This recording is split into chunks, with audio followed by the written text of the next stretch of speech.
કાશ્મીરના પહેલગામમાં થયેલા હુમલાના વિરોધમાં ઉપલેટા શહેરમાં વિશ્વ હિન્દુ સંગઠનો દ્વારા વિશાળ રેલી યોજી દર્શાવ્યો વિરોધ।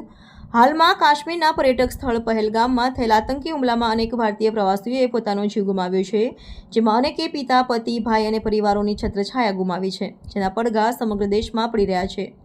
આવા અનેકવાર થયેલા આતંકવાદી હુમલાને લઈ દેશભરમાં જ્યારે વિરોધ થાય છે અને પ્રવાસીઓ અને જવાનો પોતાનો જીવ ગુમાવે છે, ત્યારે સમગ્ર દેશમાં શોકની લાગણી પ્રસરી જવા પામી છે। રિપોર્ટર આસિફ ખોખર।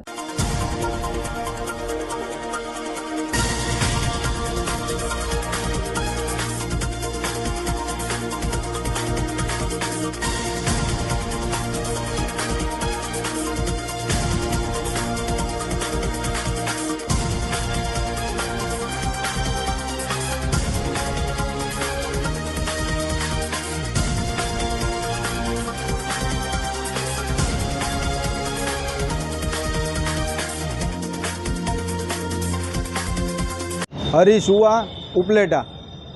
આજે ઉપલેટામાં જે પહેલગામમાં 22 એપ્રિલના જે રાક્ષસી કૃત્ય આતંકવાદીઓ દ્વારા જે સહેલાણીઓને મારવામાં આવ્યા, એના વિરોધમાં લોકો જાગૃત થાય, સરકાર જાગૃત થાય અને આતંકવાદીઓને વીણીને મારવામાં આવે, તેના માટે આજે બાળકો, મહિલાઓ, વૃદ્ધો અને યુવાનો સાથે સૌ મળી અને ઉપલેટાના બસ સ્ટેન્ડ ચોકથી ગાંધી ચોક સુધી રેલી યોજવામાં આવી, સૂત્રોચ્ચાર કરવામાં આવ્યો અને બધા જ લોકો જાગૃત થાવ। આજે પહેલગામ સુધી આતંકવાદીઓ પહોંચ્યા છે, આવતીકાલે તમારા ઘર સુધી પણ આવા આતંકવાદીઓ પહોંચશે।